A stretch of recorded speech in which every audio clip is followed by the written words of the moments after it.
बिस्मिल्लाहिर्रहमानिर्रहीम। अस्सलाम वालेकुम नादरीन, आप यूट्यूब चैनल देख रहे हैं। मैं इमरान खान हूँ। स्टेटस को से ताल्लुक़ रखने वाले जितने भी लोग हैं, जो रवायती सियासतदान हैं, वो सारे परेशान हैं। उसकी वजह यह है कि इमरान खान ने हकीकी मानों में लोगों को तब्दील किया है। मिसाल के तौर पे पाकिस्तान तहरीक इंसाफ को मार पड़ती हो, मिनहाजुल कुरान के लोगों को मार पड़ती हो, पीपल्स पार्टी के लोगों को मार पड़ती हो, या तहरीक लब्बैक के लोगों को मार पड़ती हो, मुस्लिम लीग नून उसको इंजॉय करती है। उनके वर्कर्स, उनके लोग उसको एंजॉय करते हैं, क्योंकि मियाँ नवाज शरीफ साहब की जो तरबियत है वो ऐसे ही है। क्योंकि मियाँ साहब ने कभी इंसाफ के लिए या इक़्तिदार के लिए सियासत नहीं की, उन्होंने इक़्तिदार के लिए की है। वो दोस्ती भी इक़्तिदार के लिए करते हैं, दुश्मनी भी इक़्तिदार के लिए करते हैं। लेकिन यहाँ पे आप इमरान खान को देखें, उन्होंने एक तब्दीली लाई। पश्तून तहफ़्फ़ुज़ मूवमेंट से पाकिस्तान तहरीक इंसाफ के सख्त इख्तलाफात रहे हैं, अभी तक है।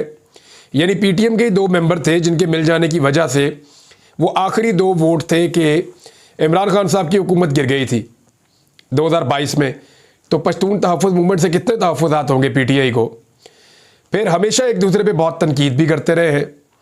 लेकिन जैसे ही फेडरल गवर्नमेंट ने अपनी ताकत इस्तेमाल करते हुए खैबर पख्तूनख्वा पुलिस को और खैबर पख्तूनख्वा की गवर्नमेंट को इस्तेमाल किया और पश्तून तहफ़्फ़ुज़ मूवमेंट के ऊपर एक अटैक किया, जिसका अनाउंसमेंट बाद में बैरिस्टर सैफ ने भी किया और उन्होंने बाकायदा इजहार किया था कि अली अमीन गंडापुर एक बात में तो बड़े समझदार हैं। उन्होंने एस्टेब्लिशमेंट का आदमी ही उनकी अनाउंसमेंट के लिए चुना। उन्होंने कहा जी बैरिस्टर साहब जाने, उसका काम जाने, भी उनकी अनाउंसमेंट है वही कर दे, उनका बंदा ही कर दे। तो अपने आप को उन्होंने अक्लमंदी के साथ पीछे रखा। हालांकि अली अमीन गंडापुर भी उससे बढ़ के कुछ नहीं बोल सकते थे। मेरी जब उनसे बात हुई थी तो वो ये कह रहे थे कि आईनी नुक्ता नज़र से वो मजबूर है, उनको वफाक के साथ चलना पड़ेगा। देखिए, हुकूमत के तकाजे होते हैं, आपने बहुत सारी चीज़ें उनकी माननी होती हैं, आपको पसंद है या नहीं पसंद। तो लेकिन अली अमीन गंडापुर साहब ने इस इशू में जो एक ज़्यादती हो रही थी, इसमें एस्टेब्लिशमेंट का बंदा ही आगे कर दिया, बैरिस्टर साहब, और उसने आगे जो है वो फिर लोगों की को बुछाड़ हुई है। यानी इमरान खान साहब ने अपने लोगों को ट्रेंड किया, रूल ऑफ लॉ के लिए उनको कायल किया, आज़ादी इज़हार राय के लिए कायल किया, हकीकी आज़ादी और जमहूरियत के लिए और ग़ुलामी से आज़ादी के लिए उन्होंने इमरान खान साहब ने लोगों को तैयार किया। अब पाकिस्तान तहरीक इंसाफ का जो नौजवान है वो इक़्तिदार के लिए नहीं लड़ रहा, वो इंसाफ के लिए लड़ रहा है। अंदाज़ा कीजिए कि PTM के ऊपर अटैक हुआ, खैबर पख्तूनख्वा की अपनी हुकूमत एक वक्त आया कि वो उसको सपोर्ट कर रही थी इस मामले को कि जी कलदम तंजीम है तो हम नहीं कर सकते। हालांकि अभी भी कमज़ोरी ये है कि जो सहाफ़ी गिरफ्तार किए गए उनको अभी तक आज़ाद नहीं किया गया। लेकिन पाकिस्तान तहरीक इंसाफ ने पूरा का पूरा जो है वो पैराडाइम ही शिफ्ट कर दिया इमरान खान साहब की सोच के मुताबिक। यानी जितने नौजवान हैं तहरीक इंसाफ के, चाहे पाकिस्तान के अंदर हैं, चाहे पाकिस्तान के बाहर हैं, चाहे वो रूपोश हैं, चाहे वो सामने हैं, चाहे वो वजारतों पे हैं, वो सारे बोल पड़े, मुराद से ही बोल पड़े। कासिम सूरी ने इसके ऊपर बात शुरू कर दी, शहबाज गिल ने इसके ऊपर बात शुरू कर दी, यहाँ पे जो असम्बलियों के अंदर लोग मौजूद हैं उन्होंने बात शुरू कर दी, जो सूबाई वज़रा है उन्होंने बात शुरू कर दी। तो एक सख्त किस्म का रिएक्शन आया पाकिस्तान तहरीक इंसाफ के कारकुनों का और लीडर्स का, जो इमरान खान साहब के नज़रिए पर खड़े हैं कि ये ज़्यादती है, ये हम बर्दाश्त नहीं करेंगे।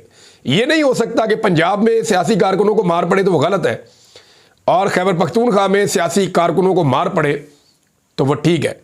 इस्लामाबाद में जो है वो इज्तिमा पे पाबंदी हो तो वो गलत है, लेकिन खैबर पख्तूनख्वा में इज्तिमा पे पाबंदी लगाई जाए तो वो ठीक है।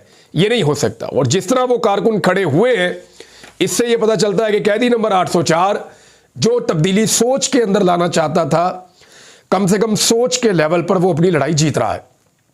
यानी पाकिस्तान तहरीक इंसाफ के लोग वहाँ पंडाल में गए, लोगों ने जाके नमाज जनाजा पढ़ी। पाकिस्तान तहरीक इंसाफ के लोग जो है वो दुआ करने के लिए गए, जो शोहदा हैं। शाहिद खटक की मैं वीडियो देख रहा था, मेंबर कौमी असम्बली हैं PTI के, और अखोज़ादा यूसुफजई की मैं देख रहा था। ये अस्पताल गए शाहिद खटक, इन्होंने जाकर वहाँ पे मरीजों के साथ इजहार यकजहती किया, उनके साथ खड़े हुए। मैंने इनसे पूछा कि जी आपको कोई, उन्होंने कहा यार जो पख्तून है उसको लगी है चोट, हमारे सूबे के लोग हैं, हमारे हलकों के लोग हैं, अब वो किस पार्टी से ताल्लुक़ रखते हैं या उनकी सोच क्या है ये एक अलग बात है। भाई ज़्यादती हुई है, जुल्म हुआ है, रियासती जबर का शिकार हुए हैं जो हम भी हो रहे हैं, तो हम तो जाके उनके साथ खड़े होंगे। और यही हमने सीखा है गुज़िश्ता 2-2.5 साल में। यानी नवाज शरीफ साहब पाकिस्तान से बाहर अपनी मर्जी आपके तहत जिला वतन होते रहे, पीपल्स पार्टी के लोग होते रहे, जेलों में जाते रहे, अपनी करप्शन पे पीपल्स पार्टी के लोग जाते रहे। इन लोगों ने तकालीफ देखी ज़िंदगी में, लेकिन सीखा कुछ नहीं। आज भी अपने मुखालिफिन को ताकत के बलबूते पर कुचल रहे हैं।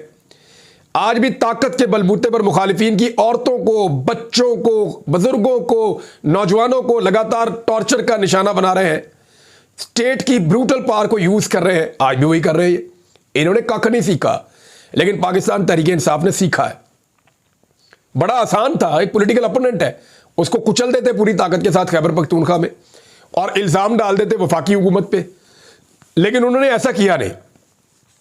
अली अमीन गंडापुर ने बुलवाया एक जरगा और उनकी दावत के ऊपर मोहसिन नकवी भी गए और गवर्नर खैबर पख्तूनख्वा भी और एमन वली खान भी और बाकी लोग जो भी मुख्तलिफ पॉलिटिकल पार्टीज़ की अमीर मुकाम वगैरह सारे वो वहाँ पे गए। और जाने के बाद उन्होंने एक प्रेस कॉन्फ्रेंस भी की। उसके बाद जो अंदर खबरें आई हैं मैं आपके साथ शेयर कर देता हूँ। तो ये तो अली अमीन की कामयाबी है कि उन्होंने सारे स्टेक होल्डर्स को बिठा लिया और वहाँ से ये कॉन्सेंट ले ली कि जी मैं अब पीटीएम वालों के साथ मैं जरगा करता हूँ। तो उन्होंने कहा जी मुझे ज़मीन पे भी बैठना पड़ा मैं बैठ जाऊँगा, उनके साथ बात करूँगा। मैं तशद्दुद के रास्ते पे नहीं जाना चाहता, मैं सूबे में अमन रखना चाहता हूँ और मैं पुरअमन तरीके से उनके साथ बातचीत करूँगा, कोई रास्ता निकालूंगा। अब गंडापुर साहब जो हैं वो मुज़ाकरात करेंगे पीटीएम के लोगों के साथ या जो पश्तून कौमी जरगा के लोग हैं उनके साथ मुज़ाकरात करेंगे। इधर इन्होंने बैठ के इनके साथ प्रेस कॉन्फ्रेंस की और शुक्रिया अदा किया सबका और उन्होंने कहा पुरअमन हल निकालेंगे। और मोहसिन नकवी साहब ने भी वहाँ पे कुछ बातें की। उन्होंने कहा जी पहले अली अमीन का मौक़िफ़ कुछ और था कल और फिर आज इनका मौक़िफ़ कुछ और है। यानी यहाँ पे भी मोहसिन नकवी साहब के अंदर का जो डिक्टेटर है वो मौजूद था और उन्होंने अली अमीन गंडापुर के पास आकर भी वही बातें की जो बातें वो पहले कर रहे थे। उन्होंने कहा जी गंडापुर ने पहुँचना था डी चौक और हमने गंडापुर को पहुँचने से डी चौक में रोकना था, तो वहाँ पे जो कारकुनान मौजूद थे उनसे आप पूछ लें कि अली अमीन गंडापुर कब आए थे डी चौक। अच्छा इन्होंने ये बात की ना तो हमें वैसे तासुर यही था कि गंडापुर साहब डी चौक में गए थे। मैंने वहाँ पे बहुत सारे सहाफ़ी उनसे पूछा तो उन्होंने बताया नहीं ये डी चौक में कभी भी नहीं आए। अली अमीन गंडापुर साहब डी चौक में कभी भी नहीं आए, ये मुझे बहुत सारे सहाफ़ियों ने कहा। और ये वो सहाफ़ी हैं जो वहाँ पे मौके पर मौजूद थे। उन्होंने कहा जी डी चौक में तो लड़ाई हो रही थी, तो गंडापुर साहब जो है वो जो एक परला रोड है उधर से आए, प्रेस क्लब वाली साइड से गए, कुछ ना एवेन्यू है वहाँ कुछ चाइना चौक है उस तरफ को गए थे और वहाँ पर रुकने के बाद फिर ये चले गए खैबर पख्तूनख्वा हाउस। ये मुझे बहुत सारे सहाफ़ी ये कह रहे थे। आज मोहसिन नकवी ने भी यही बात की है, मैंने दोबारा कंफर्म किया तो उन्होंने कहा जी डी चौक नहीं आया। अब इस पर अली अमीन गंडापुर साहब का बिल्कुल राइट है कि वो कोई मौक़िफ़ देना चाहें या उनके पास कोई सबूत है तो वो दें। मैं ज़रूर इस प्लेटफॉर्म पे चला दूंगा कि गंडापुर साहब जो है वो पहुंचे थे डी चौक में। अब नाज़रीन जो लोग पहले धमकियां लगाते थे सियासतदानों को, सियासी वर्कर्स को, सोशल मीडिया एक्टिविस्ट को, ब्यूरोक्रेसी को, पाकिस्तान तहरीक इंसाफ के लोगों को, सरकारी अहदेदारों को और हुकूमत को, एस्टेब्लिशमेंट के ईमा के ऊपर जो लोग धमकियां लगाते थे वो जो लोग हैं ना वो अब जजों को धमकियां लगाना शुरू हो गए हैं। यानी एक एस्टेब्लिशमेंट के बहुत करीबी सहाफ़ी फरमा रहे हैं कि चीफ जस्टिस जो आने वाले हैं मंसूर अली शाह साहब, उनके बारे में जनाब उनका मौक़िफ़ आया और मैं हैरान हो गया कि ये अब इतनी दीदा दलेरी है कि धमकियां ऐसे लगवाई जाती हैं। धमकी जनाब ये आई है कि मंसूर अली शाह कोई एडवेंचर नहीं करेंगे और अगर करने की कोशिश करेंगे तो उसके नताइज बहुत सख्त होंगे। अंदाज़ा कर लीजिए कि हालात कहाँ पहुँच गए हैं और मामला कहाँ तक पहुँच गया है। इमरान खान साहब की जो तीसरी बहन है, 2 बहनें उनकी गिरफ्तार हैं और हैरत की बात यह है कि वो दोनों वहाँ पे निहत्ती मौजूद थीं, दोनों अलग अलग तरफ मौजूद थीं, अकेली अकेली मौजूद थीं। उनके साथ कारकुन भी नहीं थे कि दफ़ा 144 का निफाज हो जाता और उनको वहाँ से अरेस्ट किया गया। उनके पास से कोई चीज़ बरामद नहीं हुई, ना उनके पास से कोई माइक्रोफोन बरामद हुआ जिसमें वो बोलते हैं। लेकिन अब पुलिस कह रही है जी वो भी बरामद करना है, फिर अब कह रही है धमाका खेज मवाद इन दहशतगर्दों से हमने बरामद करना है। उनका रिमांड पे रिमांड अदालत देती जा रही है। दोनों खवातीन जो हैं उनकी उम्र 70 साल से ज़ायद है। ये है जी पाकिस्तान में निज़ाम इंसाफ और जजेस रिमांड पे रिमांड देते चले जा रहे हैं। आज फिर उनका 2 दिन का रिमांड हो गया और जज ने उन्हें मशवरा दिया कि जनाब आप अपने मोबाइल का पासवर्ड दे क्यों नहीं देती। मामला ये है उनके ऊपर कोई FIA का मुकदमा थोड़ी है, उनके ऊपर तो मुकदमा पुलिस का है। और क्या खवातीन के मोबाइल के पासवर्ड मांग के खवातीन के मोबाइल भी अब चेक किए जाएंगे इस मुल्क में? पूरा पाकिस्तान जानता है कि उनका भाई साबिक वज़ीर आज़म है, सब जानते हैं वो घरेलू खवातीन है, उनका पॉलिटिक्स से ताल्लुक़ नहीं है, वो अपने भाई के लिए निकलती हैं एहतजाज करने या जेल में मिलने के लिए, कभी कभी अपने भाई का पैगाम भी बाहर सुना देती हैं। आज भी उन्होंने कहा जी हमें आप अंदर रख लें, बेशक हमारे भाई को छोड़ दें। तो बहनों का भाई के लिए प्यार है ना। अब देखें, इस पूरे ख़ानदान को अंदर किया हुआ है, किसी सियासतदान के साथ ऐसा नहीं हुआ। इमरान खान अंदर, उनका भांजा अंदर, उनकी बीवी अंदर, उनकी दोनों बहनें अंदर, वो जो एक बहन बाहर रह गई है नौरीन साहिबा, उन्होंने अब हाई कोर्ट में जाके कहा कि मुझे मेरे भाई से मिलवाया जाए, क्योंकि उन्हें शदीद तहफ़्फ़ुज़ात हैं, क्योंकि वही बैरिस्टर सैफ ने ये स्टेटमेंट भी दिया था। अब बैरिस्टर सैफ को क्योंकि पाकिस्तान तहरीक-ए-इंसाफ पूरी की पूरी देखती है शक की नज़र से, और ये कल से लेकर अब तक सब कह रहे हैं कि ये एस्टेब्लिशमेंट के आदमी है, तो उन्होंने ही कहा था कि इमरान खान की तबीयत ठीक नहीं, उनकी सेहत ठीक नहीं है। मैंने अपने सोर्सेज से कुछ चीज़ें चेक करवाई हैं, मैं नेक्स्ट वीलॉग तक आपको शेयर करने के काबिल हो जाऊंगा, कुछ चीज़ें कंफर्म हो जाएं फिर मैं आपको बताऊंगा। बहरहाल इमरान खान साहब से मुलाकात इस वक्त बहुत ज़रूरी है, क्योंकि बड़े फैसले उनकी जानिब से आएंगे। कब तक उन्हें नज़रों से ओझल रखा जा सकता है, कब तक उन्हें उनके केस की सुनवाई ना हो, या उन्हें कब तक मुलाकातों को रोका जाए, ये बहुत इंपॉर्टेंट है। इसमें हाई कोर्ट के अंदर एक फ़ैसला भी आ सकता है, देखते हैं क्या होता है। लेकिन कुछ चीज़ें जो हैं वो इस्लामाबाद में बहुत तेज़ी से हो रही हैं, मैं आपके साथ शेयर कर देता हूं कि तरमीम के हवाले से इस वक्त क्या सूरत हाल है। तरमीम के हवाले से नंबर एक तो यह है कि घोड़ों की कीमतें बहुत बढ़ गई हैं, यानी मंडी लगी है ना, तो मंडी में फिर घोड़ों की कीमतें बढ़ जाती हैं। मंडी इस दफ़ा इस्लामाबाद में लगी है, और वजह उसकी ये है कि मंडी को लीगलाइज कर दिया गया है। सुप्रीम कोर्ट ऑफ पाकिस्तान के एक फैसले के नतीजे में जो घोड़ों की मंडी है, एमएनएस की खरीदो फरोख्त, वो अब पाकिस्तान में लीगलाइज हो गई है, उसको जवाज़ मिल गया है। तो अब ज़मीर के नाम के ऊपर घोड़े खरीदे जाएंगे। पहले जो घोड़ा होता था वो 20 करोड़ का मिल जाता था, ऑलमोस्ट इतना मिल जाता, 15 करोड़ 12 करोड़ 20 करोड़ का घोड़ा मिल जाता था। अभी ऐसा नहीं है, और कुछ इंफॉर्मेशन ऐसी आ रही है कि बड़े बड़े बिल्डर्स जिनके कुछ काम रुके हुए हैं सरकार में, या बड़े बड़े ऐसे ब्रोकर्स जिनकी दफ्तरों में फाइलें पड़ी रहती हैं, करोड़ों अरबों के काम होते हैं, उनको ये ऑफर किया गया है कि आप एमएनएस लेकर आए, हम आपके काम करवा देते हैं। यानी सरकारी खातों में वो अरबों रुपए कमा लेंगे, सिर्फ उन्हें एमएनए तोड़ के लाकर देने हैं। It's a very good deal. अब वो कोशिश कर रहे हैं और कीमत बढ़ रही है, आहिस्ता आहिस्ता घोड़ों की कीमत बढ़ रही है। कुछ इतलात के मुताबिक जो एक घोड़ा है वो लगभग 60 करोड़ तक भी पहुंचा, लेकिन घोड़े बिकने के लिए तैयार नहीं है, क्योंकि वो जानते हैं कि ये एक ऐसी रेस है जिसमें वो दौड़े तो उनकी टांग टूट जाएगी, और जिस घोड़े की टांग टूट जाए उसमें फिर अवाम को और तमाशाइयों को किसी किस्म की कोई दिलचस्पी नहीं रहती। तो बहरहाल जो छोटे अस्तबल वाले घोड़े हैं वो ज़रा थोड़े कम कीमत के हैं, जो बड़े अस्तबल वाले घोड़े हैं जो कम तादाद में होते हैं उनकी कीमत भी ज़्यादा है। तो बहरहाल लूट सेल लगी हुई है, लेकिन बिक कोई नहीं रहा।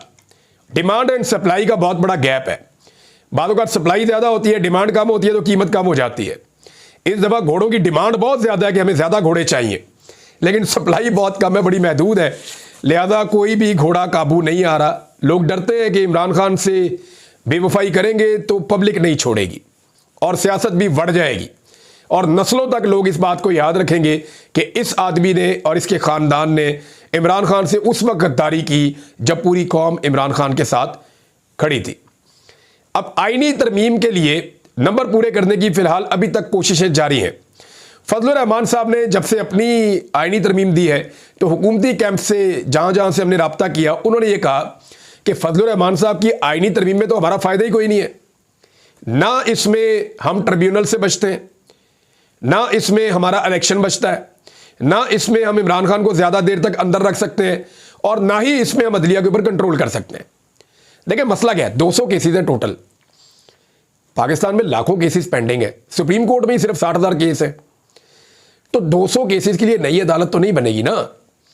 नई अदालत बनेगी पुरानी सारी अदालतों को कंट्रोल करने के लिए, ताकि हुकूमती कंट्रोल अदालतों के ऊपर हो जाए और उसके ज़रिए से पूरे निज़ाम को काबू में रखें। अब ये तो सिर्फ एक बेंच बन जाए तो मामला हल हो जाएगा।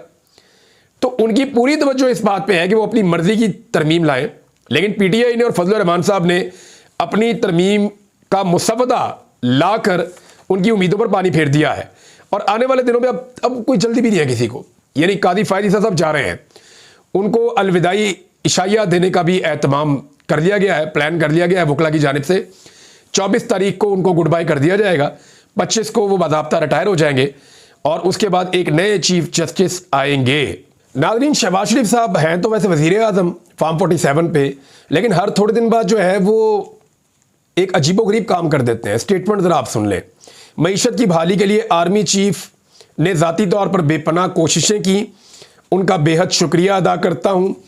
ये मेरे लिए फ़्रेश और नया तजर्बा है, मैं बहुत हौसला महसूस कर रहा हूँ। यानी शहबाज शरीफ ने कभी अपने लीडर या अपने भाई या उसके विजन की कभी ऐसे तारीफ़ नहीं की जैसे वो आर्मी चीफ की कर रहे हैं। ये बिला वजह या बगैर लालच के किसी की तारीफ़ नहीं करते, किसी की तारीफ़ नहीं करते। अब जितनी तारीफ़ें शहबाज शरीफ ने, यानी मईशत है तो वो भी आर्मी चीफ के खाते डाल देते हैं, अमनो अमान है वो भी उधर ही खाते डाल देते हैं, फॉरेन पॉलिसी है वो भी उधर खाते डाल देते हैं, दाखिला पॉलिसी है वो भी उधर खाते डाल देते हैं, इन्वेस्टमेंट है वो भी उधर खाते डाल देते हैं, आईटी है वो भी, हर चीज़ को शहबाज शरीफ उठा के उधर खाते डाल देते हैं। वजह क्या पता आपको? क्योंकि जो बहुत बड़ा फेलियर इनके गले पड़ने लगा ना, ये एंड में उठा के वो भी उधर खाते डाल देंगे, हम तो थे ही कुछ नहीं। तो पीएमएलएन ये जिस तरह की हुक्मरानी कर रही है ना, तो फिर पीएमएलएन को चाहिए कि हुकूमत भी उधर ही दे दे। और दूसरी जो सिंपल बात है वो ये है कि अगर यही करना था तो आप अपने मंशूर में लिखते कि मुस्लिम लीग नून सारी चीज़ें करने पर हर मौके पर आर्मी चीफ से काम करवाया करेगी और उनका शुक्रिया अदा किया करेगी। ये मैं एक तरह से मशवरा देना तो नहीं चाहिए, लेकिन फिर भी मैं बता रहा हूँ कि इनसे बच जाएं। इन्होंने सारा मलबा जो है वो मिलिट्री पे डाल देना बाद में। अपनी सारी नालायकी, अपनी सारी जो इन्होंने की है पाकिस्तान की मईशत की तबाही, वो सारी ये डाल देंगे बाद में इदारों के खाते में और ख़ुद चुप करके निकल जाएंगे। एक और कुछ मेरे पास डेवलपमेंट्स हैं सुप्रीम कोर्ट ऑफ पाकिस्तान के फैसले के हवाले से, वो मैं आपके साथ शेयर करूंगा। लेकिन लोगों को अगवा करने का सिलसिला एक मरतबा फिर तेज़ हो गया है और सबसे पहले जो है वो यानी मुख्तलिफ लोगों को अगवा किया गया। आगा सरवर को अगवा किया गया। आगा सरवर सोशल मीडिया पे जर्नलिस्ट हैं और उन्होंने पिछले दिनों पाकिस्तान तहरीक-ए-इंसाफ के जो रैलीज थी या जो एहतजाज थे उनके ऊपर बड़ी ज़ोरदार आवाज़ उठाई थी। और उनके अलावा पाकिस्तान तहरीक-ए-इंसाफ के कारकुन हैं उमर मलिक, ये पाकिस्तान से बाहर थे, इनके वालिद बीमार हुए तो ये उनकी खातिर पाकिस्तान वापस आए थे। ये गुलकार हैं, इमरान खान साहब के लिए गीत लिखते और गाते थे, बड़े ज़बरदस्त आदमी है और नरम आदमी है बहुत। इनको भी जनाब अगवा कर लिया गया है। इंतज़ार हुसैन पंजूथा साहब को अगवा किया गया है। खैबर पख्तूनख्वा पेशावर से एक एक्टिविस्ट को अगवा किया गया है। तो लोगों को अगवा करने का सिलसिला एक मरतबा फिर तेज़ हो गया है। अब इस मुल्क में या तो सरमायाकारी होगी या फिर अगवाकारी होगी। ये फ़ैसला जो करने वाले फ़ैसला साहब वो कर लें कि वो क्या चाहते हैं कि इस मुल्क में क्या हो। अब तक के लिए इतना ही। अपना ख्याल रखिएगा, अपने इस चैनल का भी। अल्लाह हाफ़िज़।